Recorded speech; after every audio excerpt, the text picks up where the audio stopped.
अच्छा भैया सब ध्यान दी। आज के रिकॉर्डिंग ई चाणी बाजार में हो रहल बा जगदम्बा रिकॉर्डिंग से।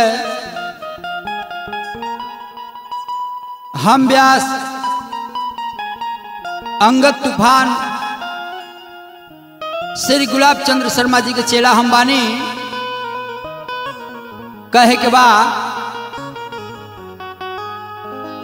सहयोग दे रहल बानी हमार लामी चौर से टेम्पू भैया, मदन मदेशिया लामी चौर बाजार, राजेंद्र भैया, सुभाष भैया। कहे के बाटे कि हे नाथ इस जगत में कि मुझ शायद हम कोई नहीं है, लो आ गया हूँ तेरे शरण में, मुझको भी गम नहीं है।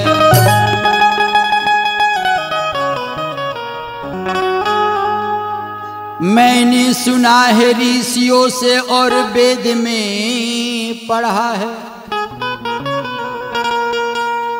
आपके बराबर कोई दिल रहम नहीं है। तूने ही दया करके बिगड़ी बनाई है लाखों की, क्या उस दया के ऊपर थोड़ा भी रहम नहीं है। तूने ही दया करके बिगड़ी बनाई है लाखों की, क्या उस दया के ऊपर थोड़ा भी रहम नहीं है। कि जितना हटाओ मैं अंगद गुलाब नहीं हटूंगा, क्योंकि मैं नीचे पापी बेहाया बेशरम कम नहीं। आज प्रोग्रामी हमार बड़ भैया मुन्ना जी के साथ में हो रहल बा। ई दुगोला के प्रोग्राम बा। यहाँ के केहू के लोले कहतनी, केहू के यहाँ के लोले कहतनी, लेकिन व्यास जी ध्यान दे गीत गौन कौन लखा होला। कहे के बा कि मिलती है जिंदगी में मुहब्बत कभी कभी, कि मिलती है जिंदगी में मुहब्बत कभी कभी, कि होती है दिलबरों की इनायत कभी कभी। भजन बा हमारे श्री रोमणी गुलाब चंद्र शर्मा जी गुरु जी कैसे लिखत तनी कि भक्ति कबो न होई, कि भक्ति कबो न होई गुरु ज्ञान के बिना।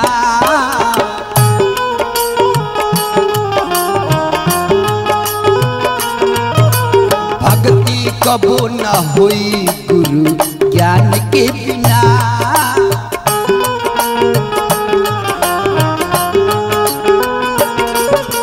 भक्ति कबो न होई गुरु ज्ञान के बिना।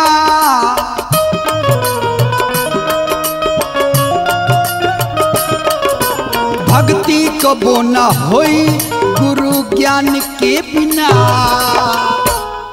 अरे दुखियन के साथ के बा, दुखियन के साथ के बा भगवान के बिना।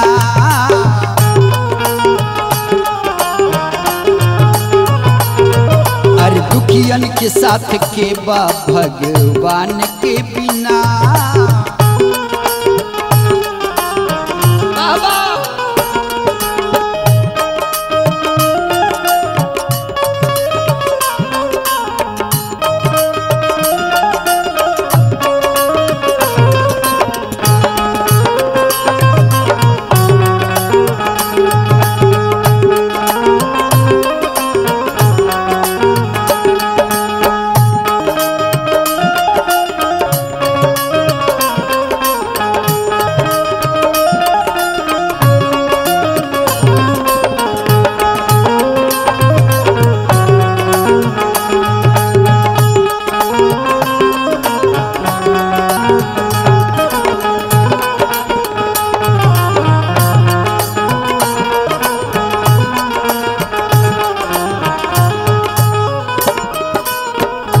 कहे के बा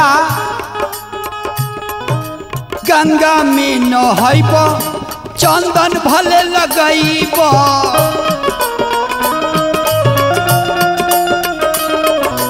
गंगा में नहैब चंदन भले लगैब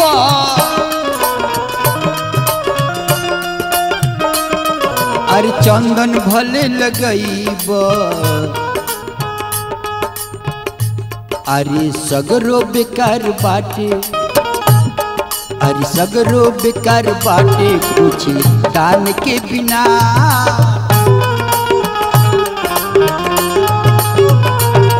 अरे सगरो बेकार बाटे कुछ दान के बिना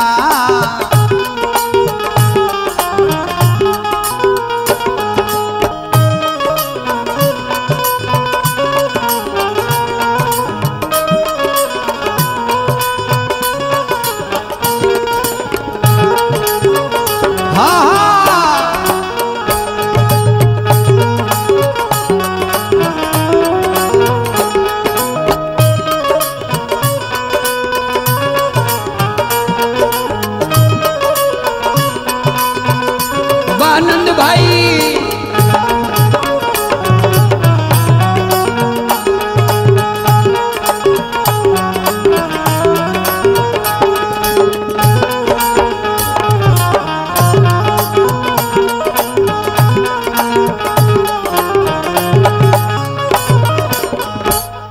बाबा मुन्ना व्यास जी कहानी है आज के व्यास लोग अश्लील में ये भोजपुरी के नाचता लोग लेकिन ये बात नहीं है व्यास जी सब केहू मीटे मछली खाए वाला नहीं है केहू दहियो चूड़ा खाए वाला लोग बा सारा लोग दारुए पिए वाला नहीं है दूधो घी पिए वाला लोग बा जैसे हमारा मृत्युंजय बाबा बानी सब केहू बाउरे सुने वाला नहीं है निम्नो सुने वाला लोग बा कवि के भाबा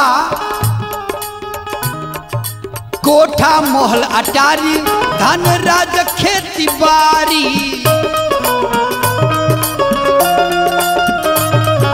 कोठा महल अटारी धन राज खेती बारी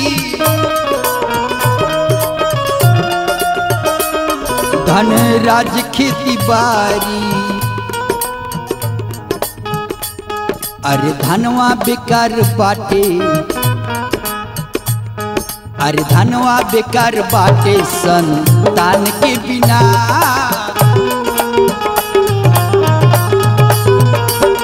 अरे धनवा बेकार बाटे संतान के बिना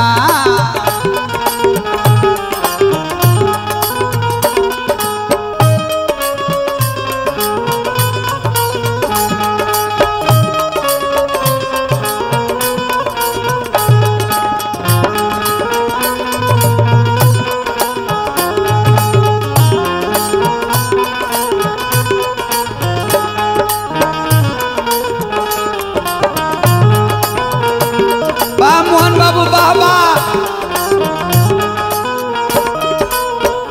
लास्ट में गुरुजी लिखतानी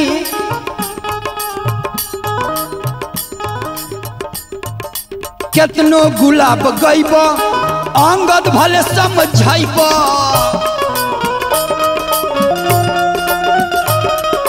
केतनो गुलाब गईब अंगद भले समझाइब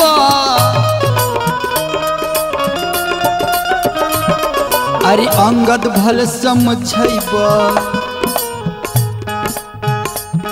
उ गाना बेकार बाटे उ गाना बेकार बाटे हर के नाम के बिना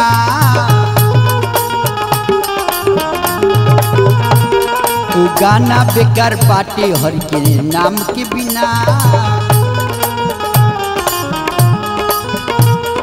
भक्ति कबो न होई गुरु ज्ञान के बिना।